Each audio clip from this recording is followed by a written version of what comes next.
এলেহুৱা মানুহে কৰি থাকে মই কাম কৰি থাকি ভাল পাওঁ ৰবা খৰিকা পাত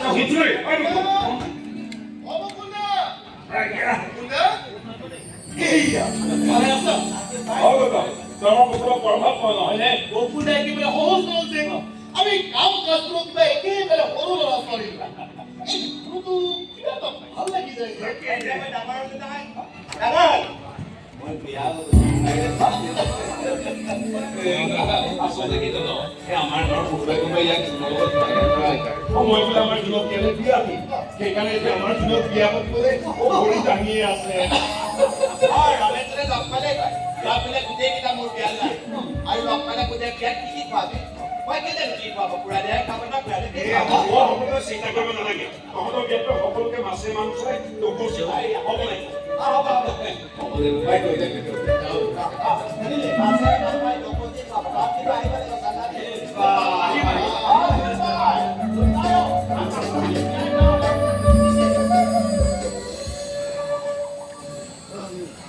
বেছিয়াটোলে বেয়াই লাগে বুজি কিয় তাৰ মগজুটো পৰিপক্ক নহ'ল এই বকুলদাটো ভিতৰ বুলিবলৈ কোনোৱেই নাই নাই কোনোৱে নাই তাৰ দেউতাকে মোৰ কাৰখানাতে কাম কৰিছিল এদিন হঠাতে বাস্ত হৈ দেউতাকজন ঢুকাই থাকিল তেতিয়া বকুলৰ বয়স 7 বছৰমান হ'ব এই সৰু ল'ৰাটো হ'লে দেখুৱা দেখি মোৰ বৰ বেয়া সেই মই তাক মোৰ ঘৰলৈ লৈ আহিলোঁ তেতিয়াৰ পৰা সি মোৰ লগতে আছে এতিয়া বকুলৰ বয়স 40 অলপ বেছি 45 মান হ'ব কিন্তু চাচোন স্বভাৱটোহে সলনি নহয় কিবা সৰু ল'ৰাৰ দৰে হৈ থাকিলে মই নিজে গৈ দি থৈ আহিম চিন্তা কৰিব নালাগে বুলি কৈছিলো নহয়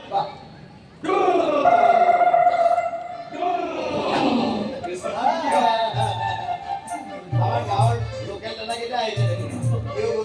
কিবা পাতিবলৈ ওলাইছ নেকি চান্দা বিচাৰি অহা নিচিনা লাগিছে পদুমে কেনেকৈ গম পালাহে তহঁতক এনেকৈ তলে বলে অহা দেখিলে মোৰ পকেটৰ দুটা পইচা কেইটাই একদম জমজমাই আছে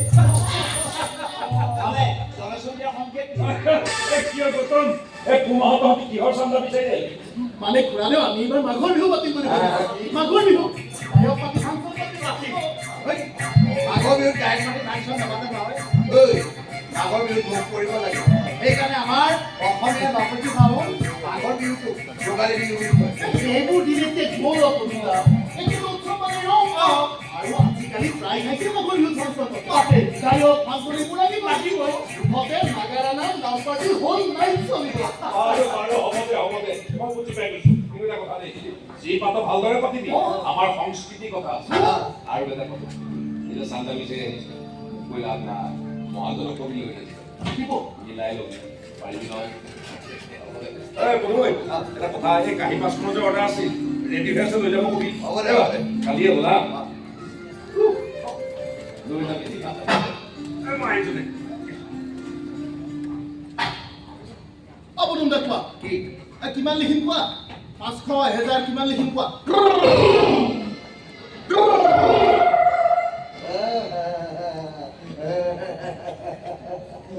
তহঁতে আমাৰ ঘৰৰ সন্মুখৰ সেই বেলগছজোপা দেখিছ নহয় এই বেংক বস্তু যে মেৰাই থোৱা আছে দিনে ৰাতি যে তাত ধূপ চাকি জ্বলি থাকে দেখিছো ইয়াত মই দেখোন দেখা পাই তাত আমি সকলোৱে মিলি এবাৰ মন্দিৰ পাতিম বুলি ভাবিছো আৰু সেইকাৰণে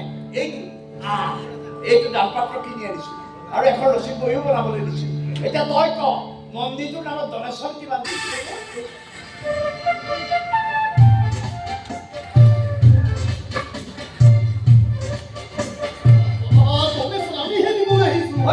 মন্দিৰকে ফাংচন ডাঙৰ হ'ব নোৱাৰে দ্বিতীয়তে পবিত্ৰ অন্তৰলৈ এতিয়া কৰাই কি চিন্তা কৰিছে মন্দিৰৰ নামত ডনেশ্যন দিয়া পাছত মানুহ কয় দেই কৰাই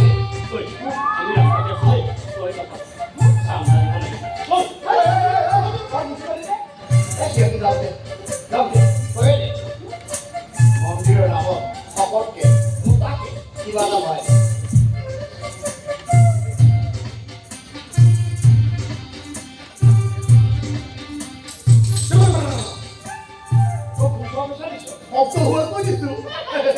ভক্তিভাৱেৰে ভগৱানৰ নামত দিছো যি দিছো একদম শুদ্ধ অন্তৰে গতিকে ইয়াত পৰিমাণ নিবিচাৰিবা দেই উপাৰ্জনাই কিন্তু তোক ধৰিব আহিছো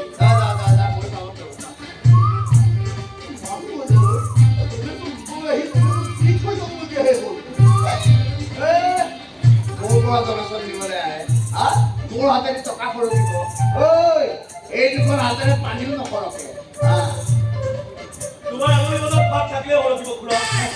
খুৰা মই তোমাকে বিচাৰিছো খুচুৰা 10 টকা দিয়া হয় মোৰ তাত দুটা পইচা আছে আই দেউতা মালক আৰে আছে ৰে অ এ ৰ খুচুৰা পইচাহে লাগে বেটিং সাথী বল কেতিয়াও মান কৈছে ন ন এইটো 10 টকা ঐ ৰ সৰ লাগি 10 টাকা হ'ব টাকা লাগে যা ঐ ৰ ঐ ভগৱানৰ নামত দিয়া কথা কৈ দিছো বেয়া কামত খৰচ কৰা নাই ভগৱানে বেয়া নাপায় কি কোৱা প্ৰভু বেটাৰী ৰিক্সা 1000 কৰি আমলি লাগিছে কিবাকে বাইক এখন ল'ব পৰা হ'লে ঐ চাকৰি কৰিছো যেতিয়া বেগ এখন লৈ ল'লো আৰে চাকৰি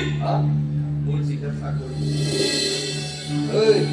আজিকালি অলপমান দাম বেগি দিলে এখন নতুন বাইক পাই যায় আরে তাৰ পিছত ইনষ্টলমেণ্ট বিলাক কেনে কৈ দিম 14000 টকা চাকৰি আমি আমাক এখন ল'ম আৰু দেউতাই যদি অলপ পইচা দিয়ে মাহতে এখন ল'ম এই মাহতে ল'বি মই ফোর্থ গ্ৰেডৰ চাকৰি আছিলো বুজিলি এতিয়া পেঞ্চনৰ যিকেইটা পইচা পাওঁ সেইকেইটাই ঘৰখন চলাব লাগে ছোৱালীজনী বিয়াৰ বাবে সাঁচিব লাগে মই জুনৰ বিয়াখন এইটো বছৰতে পাতিম বুলি সিদ্ধান্ত এটা লৈছো আৰু চাহ মই এইটো হিচাপৰ চাকৰিটা আজিলৈকে নহ'ল নহয় গতিকে চিন্তা হ'বই দেচোন